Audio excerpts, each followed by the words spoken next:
Откройте, пожалуйста, второе послание Петра.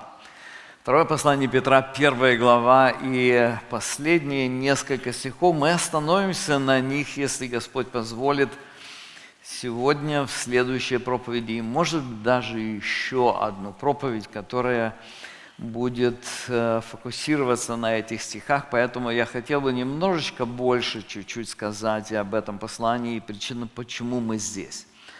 Дело в том, что жизнь каждого из нас, жизнь каждого человека на земле, ваша жизнь напрямую зависит от твоего личного отношения с Иисусом Христом. Люди, которые не соединились с Иисусом Христом верой, эти люди находятся под Божьим судом. И это значит, что однажды они прочувствуют на себе, они будут подвержены полной чаше Божьего гнева. В этом говорит Священное Писание, это реальность, которую мы видим.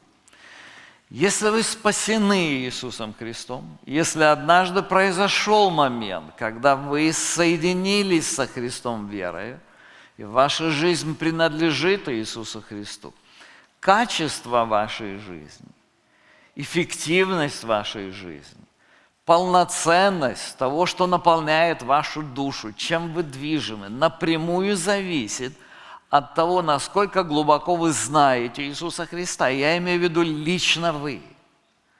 Насколько тесно вы имеете общение с Ним. Насколько вы познаете Иисуса Христа на практике. Невозможно обойти Иисуса Христа и получить полноценную, благословенную, насыщенную, плодотворную, эффективную жизнь без Него.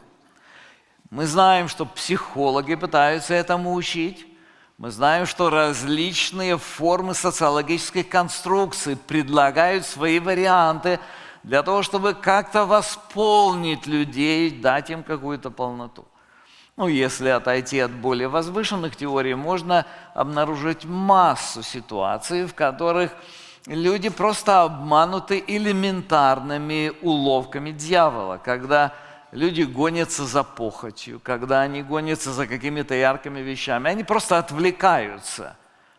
Но как только они пережили очередное удовольствие, они снова обращаются, они снова возвращаются к внутренней пустоте, к тому, что у них нет смысла, нет цели, они не понимают, что и для чего происходит в их жизни. Вот это реальность. Это то, о чем мы проповедуем, это то, что является реальностью или центральным элементом Священного Писания и библейского учения о Христе.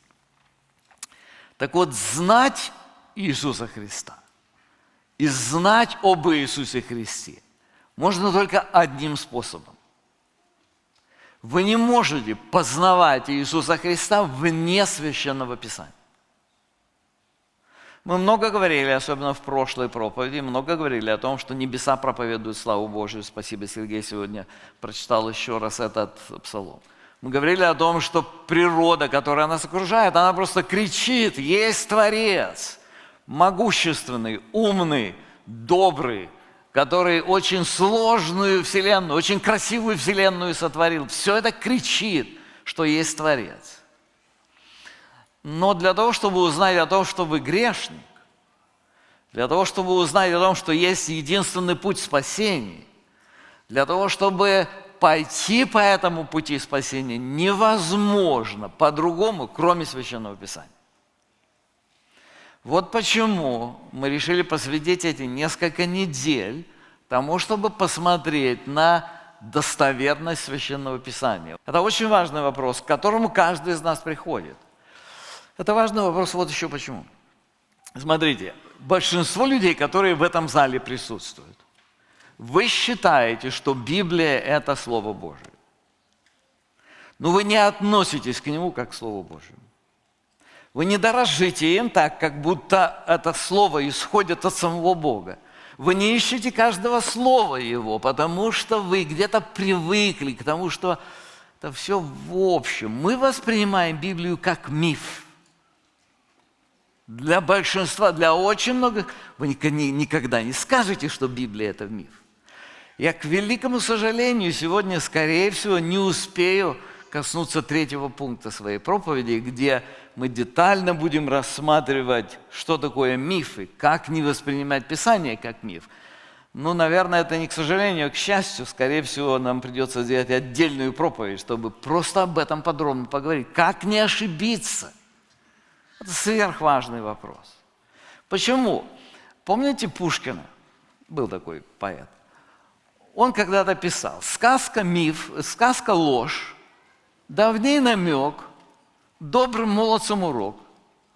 То есть Библия, в общем-то, не нужно воспринимать все так уж буквально. Там есть просто урок, намек добрым молодцам. Если вы читаете, то там есть что-то хорошее, как быть хорошим, как на небеса попасть. Но в действительности это не так. В действительности Библия – это документ. Это Божье откровение. Вот почему мы об этом говорим. Вот почему мы сегодня фокусируемся еще раз на этой книге. Мы продолжаем серию проповедей «Почему мы верим в Библии». Библия – это божественное откровение, отвечающее на ключевые вопросы жизни человека. У людей всех людей эти вопросы возникают, эти вопросы: кто мы, откуда мы появились, в чем смысл нашей жизни, куда мы идем. Так вот, Библия – это книга, которая отвечает на эти вопросы, точно отражая существующую действительность. И говорит об этом простым и доступным языком. Мы в прошлый раз об этом подробно говорили, что Библия – единственная книга, которая из тех книг, которые отвечают на базовые вопросы жизни, которая точно соответствует тому, что мы видим вокруг. Библия ясно объясняет происхождение мира, очень рационально, природу всего существующего. Мы подробно об этом говорили в прошлой проповеди, поэтому послушайте, если вы еще не слушали. Сегодня мы посмотрим на достоверность Писания с несколько другой стороны. Мы посмотрим на его природу, на сущность того, что представляет собой Библия. Внимательное изучение природы Священного Писания позволяет нам убедиться в том, что оно действительно обладает божественным авторитетом. Некоторые люди говорят о том, что это circular reasoning, это как бы круговой такой аргумент, в котором ты подтверждаешь достоверность чего-то этим же самым. Но я немножко по-другому предлагаю вам посмотреть на это. Когда люди обнаруживают камень какой-то на земле, и они начинают изучать его состав, и они смотрят, что нет никаких других аналогов здесь на земле, поэтому они приходят к выводу: это, наверное, метеорит. Он должен был прилететь оттуда. Как они пришли к этому выводу? Они пришли к выводу, изучив его природу, его конструкцию. Поэтому это очень полезно и очень важно сфокусироваться на изучении природы Священного Писания, чтобы мы могли убедить, что ему нет аналогов в действительности. Нет во всем том, что мы знаем, нет ничего даже близкого. Мы обратимся к тексту из второго послания Петра. Апостол Петр пишет во время гонений, сложное время, когда церковь из Иерусалима, где она была, так скажем, она там родилась, она была защищена в каком-то смысле, потому что они находились в окружении иудаистов. Их атаковали законники иудейские, но когда верующие были рассеяны по всей Римской империи, они столкнулись с массовым давлением различных философий, самых разных, со всех сторон. И вот здесь некоторые люди возникли, и они стали подвергать сомнению священные писания иудейские вообще. И помните, во втором послании апостол пишет, что появились наглые ругатели, которые говорят: где обетование, о которых говорит Бог, где все то, о чем обещает Священное Писание. Они восстают против авторитета Священного Писания. И вот, отвечая на эти нападки, апостол пишет послание, и в нем есть очень замечательная, очень важная часть, на которой я хотел бы остановиться вместе с вами. Вот эта часть. Мы читаем второе послание Петра, 1 глава, 16 стиха. «Ибо мы возвестили вам силу и пришествие Господа нашего Иисуса Христа, не хитро сплетенным басням последуя, но бывши очевидцами Его величия. Ибо он принял от Бога Отца честь и славу, когда от великолепной славы принесся к нему такой глас: «Сей есть Сын мой возлюбленный, в котором мое благоволение». И этот глас, принесшийся с небес, мы слышали, будучи с ним на Святой горе. И притом мы имеем вернейшее пророческое слово. И вы хорошо делаете, что обращаетесь к нему, как к светильнику, сияющему в темном месте, доколе не начнет расцветать день, и не взойдет утренняя звезда в сердцах ваших, зная прежде всего то, что никакого пророчества в Писании нельзя разрешить самому собой, ибо никогда пророчество не было произносимо по воле человеческой, но изрекали его святые Божьи люди, будучи движимы Духом Святым. В этом месте апостол делает несколько очень важных утверждений. Мы сегодня коснемся только двух из них. В следующий раз коснемся третьего. Здесь есть еще четвертое и пятое. Несколько очень важных истин в Священном Писании. Первое, о чем мы сегодня поговорим, о том, что Библия – это Слово. Вы никогда не думали, почему Бог не представил свое откровение в видеоформате? Вот каким-нибудь мультиком. Знаете, сегодня модно такой театр теней. Вот тени, которые как-то, they suggest, они как-то намекают на что-то. Или мультики, картунс разные.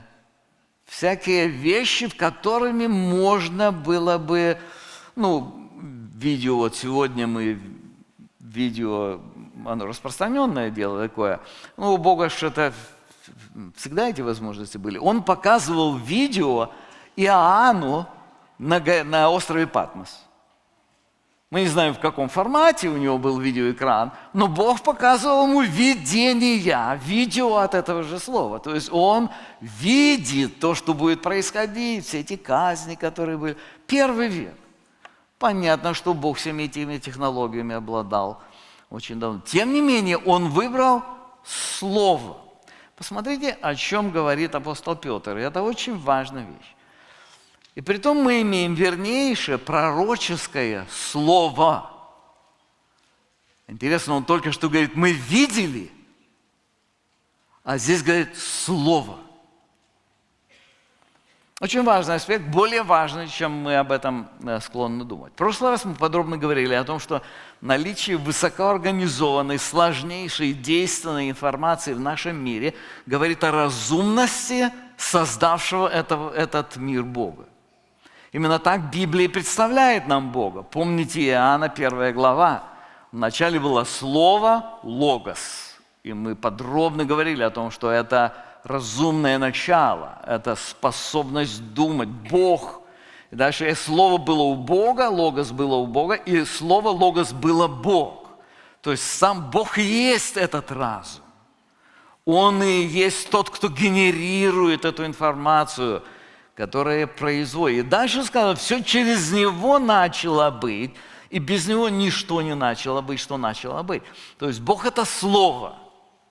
Это значит, что Он думает, Он анализирует, Он делает выводы, Он творит, Он производит информацию, Он создал сложнейшие законы природы, которые управляют Вселенной. Он создал генетический код, согласно которому развивается каждая живая клетка. А их, представьте, только в вашем теле миллионы, миллионы, миллионы. Теперь представьте себе, сколько людей на Земле, а сколько всяких разных живых существ. В каждой клетке есть эта ДНК, информация, которую Бог заложил. В прошлой проповеди мы пытались отобразить эту действительность графически. Я попросил наших помощников, чтобы они сделали это на большом экране в этот раз, чтобы нам было немножко виднее.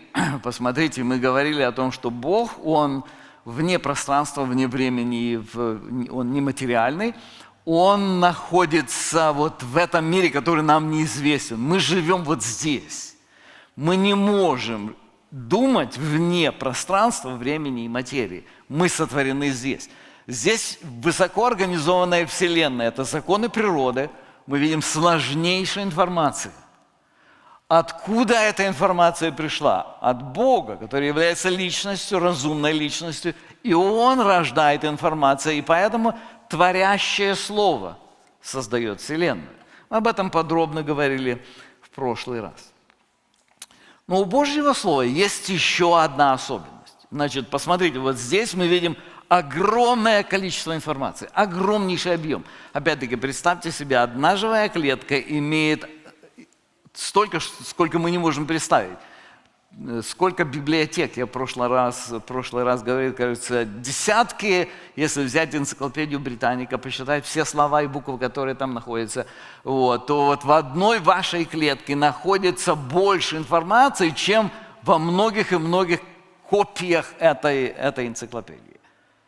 И теперь помножьте это на количество клеток у вас, потом помножьте на количество людей на земле, потом помножьте на количество животных, разных амеб, всяких птичек, всяких котиков и всяких разных других животных, которых полно в мире. И вы сможете увидеть огромнейшее количество информации. Откуда эта информация? Ну, понятно, что нам эволюционисты говорят, что железо в железо терлось, или клетка об клетку терлась, ну а в клетке, чтобы тереться, там же должна быть информация. Так вот, эта информация, ясно, что информация производится разумом. И Бог творит это словом. Вот почему Бытие говорит, и сказал Бог, и сказал Бог. Бог творит словом. Но это только вступление, это то, о чем мы говорили в прошлый раз. У слова есть другая особенность, не менее важная. Слово, оно способно коммуницировать мысли для других разумных существ. И в этом колоссальнейшая особенность Божьего Слова. Слово – это инструмент коммуникации. Это инструмент общения. В этом одно из основных отличий личности. Бог сообщает нам, что Бог Отец, Бог Сын и Бог Дух Святой. Почему они личности? Потому что они общаются друг с другом внутри Божественной Троицы. Посмотрите, «И сказал Бог», Бытие 1 глава, 26 стих, «сотворим человека по образу и подобию нашему». Смотрите, Бог говорит. Две другие личности Божественной Троицы понимают то, что Отец говорит. Происходит общение внутри Божественной Троицы. Каким образом это общение происходит? Посредством мысли, которые возникают в Божьем разуме и коммуницируются другим личностям Божественной Троицы. То есть Слово – это колоссальнейшее явление. Мы не способны постичь всю глубину Слова. Слово – это более сильное явление, чем электричество, чем свет, чем магнитное поле, чем многие-многие базовые элементы Вселенной. Когда Бог создал человека, Он создал его, в отличие от всего остального творения, по образу и подобию своему. Посмотрите, этот же 26 стих. «И сказал Бог внутри Троицы, сотворим человека по образу нашему и по подобию нашему». 27 стих. «И сотворил Бог человека по образу своему, по образу Божию, сотворил его мужчину и женщину, сотворил их». То есть в высокоорганизованной вселенной появляется человек. Вот здесь появляется человек, появляется личность, способная к восприятию и реализации информации. То есть вот этот человек, у него в его личности есть что-то похожее на личность Бога. Конечно, Бог безграничен, Бог неизмерим, Бог непостижим. Но Он, сотворив нас, сделал нас способными воспринимать то, что Он говорит. Это сверхважный фактор. Конечно, вот эта способность воспринимать то, что Бог говорит, она имеет несколько граней. О первой мы уже говорили сегодня. И опять-таки, спасибо Сергею, что он прочитал этот псалом сегодня. Посмотрите, Псалом 18, 2 стих. «Небеса проповедуют славу Божию, и о делах рук его вещает твердь». То есть, смотрите, что человек разумный, homo sapiens, это так переводится, человек разумный, он смотрит на законы природы, Он смотрит на высокоорганизованную Вселенную, он смотрит на сложнейшую информацию, которая полна его жизнь, и он способен, анализируя это, делать вывод об этом. Вот почему написано: «Небеса проповедуют славу Божью». Бог создал людей по своему образу и подобию, то есть способными мыслить, способными анализировать, оценивать, делать выводы, принимать решения, действовать в соответствии с тем, что он видит. Этим и отличается человек разумный от всего остального творения. Но это только половину значимости образа и подобия Божьего. Главное же в том, что, подобно Богу, человек сам способен думать. Человек способен производить информацию в своей голове. Он способен творить. Он способен рождать. Вот сегодня мы пели песни. Каждая из них рождена в уме какого-то талантливого человека. В этом особенность человеческой личности или образа и подобия человека. Язык или абстрактное мышление, самосознание, логика, способность формировать и выражать мысли вербально или письменно – это одно из ключевых отличий личности. Представьте себе, вы идете по лесу, дремучий лес, никого не видно, ни людей, никого не видно. И вдруг вы видите, на каком-то столбе написано: «Здесь был Вася». Ну, так бывает часто, можно надписи подобные увидеть где-то. Вот когда вы видите эти слова «здесь был Вася», вы понимаете, что эти слова несут какой-то смысл. Там, конечно, мало смысла в том, что Вася там был. Но вы ясно понимаете, что не медведь и не птичка. Вы понимаете, что есть какое-то разумное существо, не знаю, насколько оно разумное, но есть кто-то, кто выражает мысль. У него есть мысль, не очень глубокая, правда говоря, но есть мысль. И он выражает эту мысль. То есть, когда мы говорим о языке, ну, представьте себе, если вы идете где-то в пустыне, видите барханы. Барханы – это ветер, там ничего не написано. А когда написано хоть что-то, вы понимаете, что там кто-то, кто думал, кто умеет думать. Это удивительнейшее явление. Язык – это удивительнейшее явление. Конечно, мысль и слово человека – это всего лишь подобие Божьей мысли и Божьего слова. Бог безграничен в знании. Мы ограничены как в объеме доступной нам информации, так и в аналитических способностях. Кроме того, человеческое слово не обладает такой силой, как слово Бога. Божье слово творит вселенную из ничего. Наше слово творит, чаще вытворяет, может быть, но мы не можем творить из ничего, как это Бог. Бог автор слова, а мы только маленькое отражение. Но главное предназначение образа и подобия Божьего заключается в том, что мысль, информация, идеи – это то, что способно существовать в двух мирах. Это само по себе чрезвычайно интересно. Бог передает людям информацию, передает свои мысли, Он открывает самого себя. Посмотрите, если ты включишь нам следующий слайд. Бог, вот здесь мы точно уже это определили, мы говорили о том, что здесь информация, которая здесь есть, она точно была до того, как появилось пространство, время и материя. Значит, там есть разум. А этот разум говорит о личности, которая генерирует эту информацию. И вот теперь посмотрите, слово нематериальное.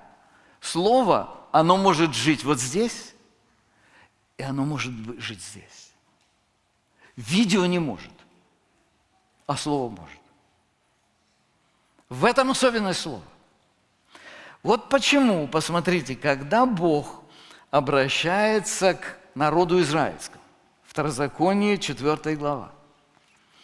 И говорит, 12 стих. «И говорил Господь к вам из среды огня, голос слов Его вы слышали, а образа не видели». а только голос. 15 стих этой же главы. «Твердо держите в душах ваших, что вы не видели никакого образа в тот день, когда говорил к вам Господь на горе Хариве из среды огня». Вот почему Библия так строго запрещает делать какой-либо образ Божий. Потому что Бог нематериален. И всякая попытка выразить Бога материальным образом, она искажает, это ложный Бог. Потому что Бог нематериален. А вот Слово Божие, оно способно родиться у Бога, пересечь эту границу и прийти к нам. В этом его особенность. Слово невидимое. Его нельзя осязать. Вы можете видеть написанные буквы и слова. И вот сейчас вы регистрируете звуковые волны. Я говорю, вы регистрируете звуковые волны, которые несут эти слова. Но это всего лишь носитель. Когда я говорю, у вас возникает мысль, имеющая смысл. Я надеюсь. В этом смысл. Когда мама говорит ребеночку, происходит коммуникация слова, взаимодействие между двумя разумами. Этот разум рождает информацию, а этот способен ее воспринимать. Он учится только, он еще не совсем. Но чем больше, тем вы больше видите, что да, действительно, есть коммуникация, есть этот контакт. В этом особенность слова. Мысль – это упорядоченная информация, имеющая смысл, рождающаяся в сознании. Еще раз я повторю, это упорядоченная информация, имеющая смысл, которая рождается в сознании. Слово обладает способностью отражаться в умах людей, стимулируя в них новые мысли. Вот почему нематериальный Бог направляет свое слово, мысль в информацию в мир, где есть recipients, где есть те, кто может принять. Интересная иллюстрация. Совсем недавно этот космический корабль Артемис-2 облетел вокруг Луны. Команда этого корабля, она отлетела на самое далекое расстояние, когда-либо люди удалялись от Земли. Вот с той самой далекой точки. Они посылают сигнал. Этот сигнал преодолевает барьер нашей атмосферы, и он попадает сюда, на Землю, и он воспринимается определенным приемником. И есть люди, которые это понимают. Вот заметьте, есть очень много так называемого космического шума. Разные радиоволны, магнитные волны – это космический шум. Он не имеет смысла. Люди могут регистрировать качество космоса, какие расстояния и так далее, через вот этот космический шум. Но как только они получают сигнал от разумного существа, он имеет смысл. В этом его отличие. Вот в чем, друзья мои, значение слова апостола Петра. Еще раз вернемся к 2 Петра 1:19. И притом мы имеем вернейшее пророческое слово. Не видео, не намеки, не какие-то идеи, а слово. То есть Библия – это слово, рожденное в разуме Бога и сообщенное людям. Еще раз я хотел бы это подчеркнуть. Библия – это слово, которое родилось в разуме Бога и сообщено тем, кто способен его читать, способен его слышать, способен на него реагировать. Итак, это первый аспект природы Священного Писания. Мы разобрались в значении утверждения апостола Петра. Мы имеем вернейшее пророческое слово. Здесь возникает вопрос, а как мы можем знать, что Библия – это Божье Слово? Ведь есть на земле множество книг, которые написаны разными людьми. И более того, многие из этих книг утверждают, что они как раз сообщают Божье Слово. Это вполне резонный вопрос. Мы в прошлый раз пытались на него отвечать, говоря о том, что никакая из религиозных книг этого мира не сообщает нам информацию, так точно соответствующую действительности, как Библия. Библия действительно точно отражает окружающую нас действительность. Но здесь мы подходим к еще одной грани природы Писания. Библия – это богодухновенное слово. Каким образом Божья мысль, Его Слово, пересекло эту границу между нашими мирами и было выражено человеческим языком? Давайте возвратимся еще раз к контексту второго послания Петра. Мы уже говорили, что Петр объясняет достоверность Священного Писания. Он подчеркивает, что это единственное основание. И он говорит о том, что он вместе с другими учениками, они были очевидцами того, что прославленного Христа, и что происходило со Христом. Посмотрите еще раз 16 стих. «Ибо мы возвестили вам силу и пришествие Господа нашего Иисуса Христа, не хитро сплетенным басням последуя, но быв очевидцами Его величия. Ибо Он принял от Бога Отца честь и славу, когда от великолепной славы принесся к Нему такой глас: «Сей есть Сын мой возлюбленный, в котором мое благоволение». И этот глас, принесшийся с небес, мы слышали, будучи с Ним на Святой горе.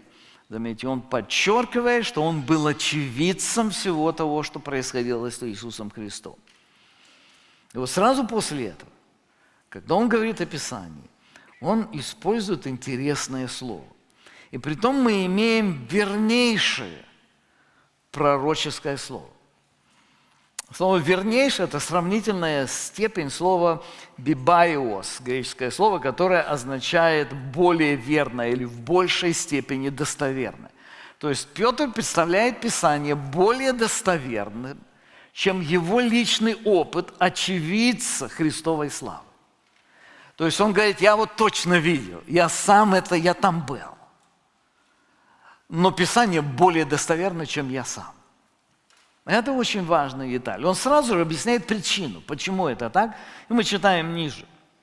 Посмотрите, 20 стих. «Знаешь прежде всего, что никакого пророчества в Писании нельзя разрешить самому собой, ибо никогда пророчество не было произносимо по воле человеческой, но изрекали его святые Божьи люди, будучи движимы Духом Святым». Апостол Петр подробно описывает процесс, на который в другом месте указывает другой столб Нового Завета, апостол Павел.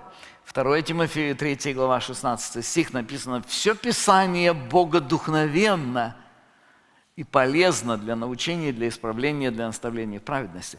Слово «богодухновенно» или «theopneustos» означает «выдохнуто Богом». «Theo», знаете это слово, да? Теология от него происходит. Тео – это Бог, тео – это Бог. Пнеустос – тоже известное слово. Пневма отсюда происходит. Пневматика, пневматология, учение о Святом Духе. То есть здесь говорится о том, что Бог дышит, выдохнуто Богом. Все Писание богодухновенно, апостол Павел пишет, то есть выдохнуто Богом. Богодухновенность Писания – это сверхъестественное действие Бога, посредством которого Он через Святого Духа направлял человеческих авторов так, что написанные ими богодухновенные тексты являются истинным, авторитетным и безошибочным Словом Божиим. При полном сохранении личности, стиля авторов и исторического контекста, в котором они находились. Заметьте, это очень важная деталь. Это не богодухновенные авторы, а богодухновенные тексты. Апостол Петр, апостол Павел писали и говорили много еще, кроме того, что есть в Священном Писании. Речь не идет о том, что все, что они генерировали, было богодухновенно. Нет, речь идет о богодухновенных текстах, богодухновенное Писание. В этом случае Бог производит вместе с этими земными авторами, производит очень интересное явление. Апостол Петр описывает, как это происходит. 2 Петра, 1 глава, 21 стих. «Ибо никогда пророчество не было произносимо по воле человеческой, но изрекали его святые Божьи люди, будучи движимы Духом Святым». Слово «движимы», вот это слово переводится здесь как «движимый», это слово «феро», оно использовалось для описания действия ветра, который движет парусник. Есть две иллюстрации, которые помогают нам понимать. Смотрите, ветер движет парусник, и парусник движет весь корабль, и парус движет весь корабль. То есть это ветер, но это и парус. Есть еще одна ситуация, где это слово использовалось. Это слово использовали при действии сока дерева, которое приводит к принесению плода на ветви. Это же слово, то есть оттуда движение сока из ствола, из дерева, но при этом оно выражается в ветви, оно выражается в плоде, в котором участвует ветвь. Кто приносит этот плод? Дерево или ветвь? Ну и дерево, и ветвь. Ты не можешь говорить о дереве без ветви, о ветви без дерева. То есть, когда мы говорим о таком уникальном процессе, это, конечно, уникально только для Библии. Нет ничего подобного ни в какой человеческой религии, ни в какой человеческой системе где-либо вообще в истории. Различные мировые религии объясняют происхождение своих священных текстов иначе. Например, в исламе и у мормонов священные тексты, они, по их словам, появляются в результате божественной диктовки. То есть человек получает просто слово за словом и пишет то, что ему продиктовала сверхъестественная сила какая-то, как они это представляют. В индуизме и сикхизме придерживаются теории вдохновения. То есть земной автор получает такое вдохновение, он просто вот как поэт, он получил вдохновение, и он пишет под вдохновением. Вот примерно такую идею передают. Либеральные богословы изобрели теорию динамического вдохновения. Что это значит? Это значит, что Бог вдохновляет идеи правильные, как либеральные богословы говорят. А уже как земной автор это выразил, все мы грешные. И поэтому наша задача, с точки зрения либеральных богословов, поймать идеи. И мы ни в коем случае не можем фокусироваться на конкретных формах выражения, потому что это ошибающиеся люди. Есть еще много других теорий, теория интуиции, когда это просто духовные гении и так далее, много разных других теорий. Но только Библия является одновременно плодом труда земных авторов, в то же время абсолютно непогрешимым, безошибочным Словом Божьим. И это стало возможным благодаря богодухновенности Писания. Давайте еще раз посмотрим на это определение. Это очень важно, чтобы к нему обратиться. Я составил его, просто компилировал многие разные из теологических книжек. Это мой вариант. Богодухновенность Писания – это сверхъестественное действие Бога, посредством которого Он через Святого Духа направлял человеческих авторов так, что написанные ими богодухновенные тексты являются истинным, авторитетным и безошибочным Словом Божьим при полном сохранении личности, стиля авторов и исторического контекста, в котором они находились. То есть, подобно ветру, который наполняет паруса и движет парусник, Дух Святой так действовал в земных авторах Писания, что сохранил их индивидуальный стиль, особенности личности. И при этом все, что было написано ими, было безошибочным Словом Божьим. В этом Библия похожа на природу Иисуса Христа. Вот в этом ее уникальное отличие. Природа Иисуса Христа, Он стопроцентный Бог и стопроцентный человек. Вот точно так Библия. Это слово, написанное апостолом Петром, рыбаком. Апостолом Иоанном, тоже рыбаком. Апостолом Павлом, который учился у ног Гамалиила. Лукой, который был врачом. И когда мы смотрим на этих разных авторов, мы видим разные стили. Мы видим конкретные исторические ситуации, в которых были написаны эти слова. Мы видим, понимаем ощущение эпохи, которое выражается этим автором. И в то же самое время Библия гарантирует, Бог гарантирует, что это стопроцентное Божье Слово. Но здесь есть еще одна деталь, которую мы не можем пройти мимо, на ней нужно обязательно остановиться. Посмотрите еще раз 21 стих. «Ибо никогда пророчество не было произносимо по воле человеческой, но изрекали его святые Божьи люди». Это очень важная деталь, опять-таки, многие люди ее чаще всего, наверное, упускают и не замечают важность этого. Библия написана не одним человеком, а многими людьми. Когда мы говорим о книгах, священных книгах разных религий, они построены чаще всего на свидетельстве одного человека. Иосиф Смит, основатель мормонской религии, он утверждает, что ему было откровение с неба, и он записал что-то, и там потом золотые таблички упали, и потом он, когда их переписал, они исчезли. Это очень серьезные вещи. Почему? Потому что если мы имеем дело с чем-то, что оказывает серьезное влияние на жизнь, во всех подобных случаях недостаточно одного свидетеля. Помните Ветхий Завет? Для того, чтобы приговорить кого-то к смертной казни, нужно было минимум 2 или 3 свидетеля.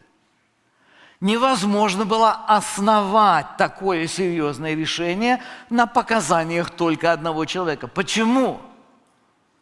Один человек может лгать. Более того, один человек может самообмануться. Более одному человеку может что-то показаться. И поэтому чем серьезные решения, чем больше нужно людей. И спрашивают: ты это видел, да? А кто еще видел? А эти видели. Ну давай посмотрим, а кто еще? А вот эти видели тоже. Ну тогда, если все эти видели, наверное. И то, может быть, не сговорились. Вот так мы действуем реально. Вот в чем значимость вот этого маленького слова «люди», не человек. И мы знаем, что Библию писали на протяжении 1500 лет. Более 40 авторов.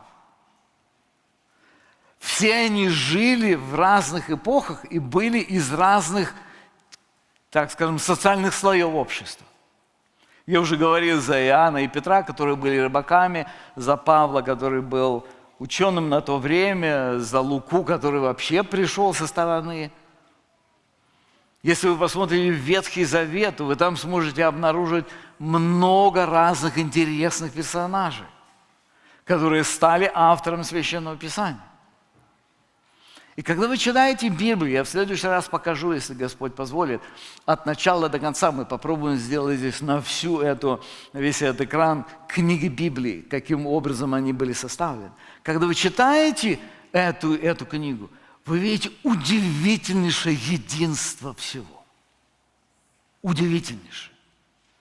Мы читаем книгу «Бытие», она говорит о сотворении мира, о происхождении людей, возникновение проблемы зла и страданий, о смерти, она говорит о нужде в Искупителе и о Божьем обетовании послать Искупителя. Это в самой первой книге.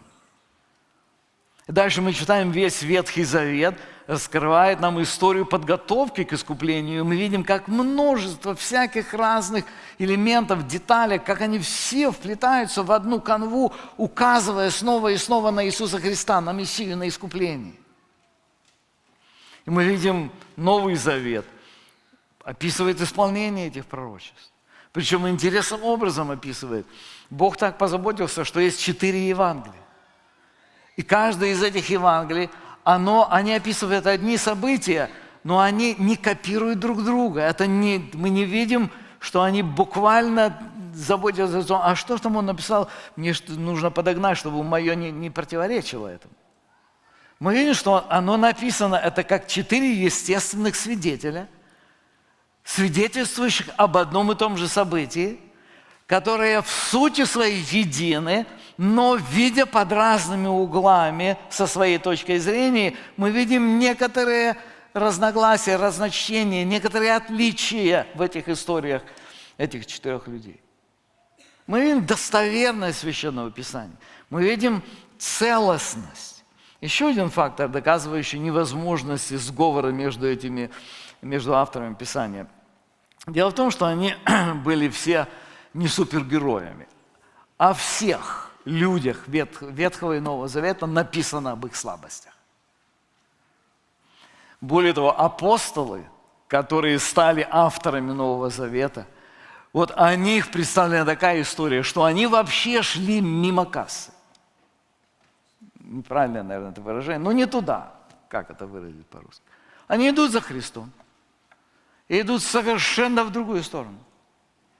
Они представляют Христа по-своему. Христос идет на Голгофу. Они идут для того, чтобы царствовать.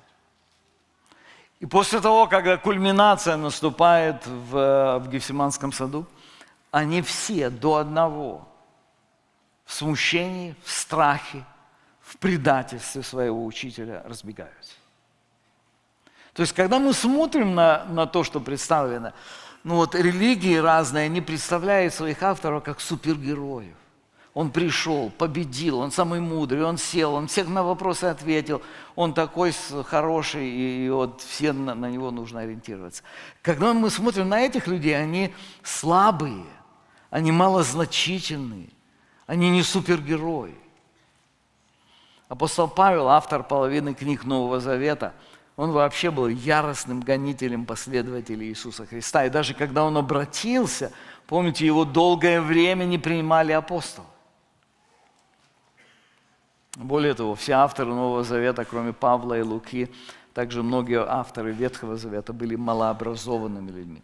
Все это говорит о том, что библейские авторы просто не способны были сами по себе написать такое гениальное собрание книг, удивительно гармонирующих друг с другом, со всем Ветхим Заветом, при этом они не копируют друг друга. Все это доказывает, что Писание действительно Слово Божие, авторитетное и непогрешимое. Оно отличается от всего остального, что когда-либо было написано людьми. Именно об этом и говорит апостол Петр. И при этом мы имеем вернейшее пророческое слово. Так, мы уже разобрали 3 слова в этом тексте. Нам остается еще несколько. И, как я уже сказал, у меня есть 3-й пункт. Библия – это достоверное слово. Но он слишком значительный, чтобы о нем сейчас говорить. Я только отмечу пару вещей, и мы помолимся. Посмотрите, что апостол Петр говорит. «Ибо мы возвестили вам силу и пришествие Господа нашего Иисуса Христа, нехитро сплетенным басням последуя». Это очень важное утверждение. Дело в том, что в русском языке здесь переведено как «басни». Ну-ка посмотрим, как переведено здесь в ESV. Cleverly devised myths. И вот это слово очень важное. И на нем я хотел бы остановиться отдельно, и для этого нам нужно немножко больше времени. Дело в том, что вся теория либеральных специалистов, которые пытаются представить Библию как миф, не выдерживает никакой критики. И апостол Петр очень ясно говорит, что нет, это не миф, это не хитро придуманный миф, это в действительности документ. И об этом мы поговорим подробнее в следующий раз. И сегодня я хотел бы вместе с вами вернуться к этому утверждению, которое мы сделали. Библия – это книга, отвечающая на ключевые вопросы жизни, точно отражающая существующую действительность. В документальном стиле мы посмотрим в этом в следующий раз простым и понятным языком. Мы подчеркивали, что Библия – это Слово Божие, это откровение Божье, откровение самого себя. Это Божья информация, рожденная в разуме Божьем, которую способны разумно воспринять люди. Библия – это богодухновенное слово. Он нашел метод, как он посредством сверхъестественного процесса передает слово свое точно и безошибочно для реальных людей, которые живут в реальных условиях жизни. Я хочу вернуться еще раз к 19 стиху 1 главы 2 Петра. «И притом мы имеем вернейшее пророческое слово, и вы хорошо делаете, что обращаетесь к нему, как к светильнику, сияющему в темном месте, доколе не начнет расцветать день и не взойдет утренняя звезда в сердцах ваших». Я хочу задать тебе, дорогой друг, вопрос. Обращаешься ли ты к Священному Писанию как к светильнику в твоей жизни. В этом главный смысл того, что Петр здесь говорит. Вот все его утверждение, все доказательства о достоверности Писания, о важности Священного Писания, они сводятся к главному фактору. Вы хорошо делаете, если вы обращаетесь к Священному Писанию, как к светильнику, сияющему в темном месте. Этот светильник нужен каждому из нас. Он нужен для того, чтобы разобраться в самом себе в свете Священного Писания. Он нужен, чтобы разобраться в окружающих событиях. Он нужен, чтобы разобраться в наших взаимоотношениях. Он нужен, чтобы разобраться во всем том, что мы делаем, во всех ситуациях, которые вызывают у нас вопросы. Этот светильник может просветить. Но для того, чтобы это было, нам нужно обращаться к этому светильнику. Питаете ли вы свою душу этим словом? Желаете ли вы быть послушными Божьему Слову? Мы сейчас будем молиться об этом, и я хотел бы, мы преклоним колени, чтобы каждый из нас мог хорошо подумать о том, какое наше личное отношение к Божьему Слову. Склоним колени и помолимся.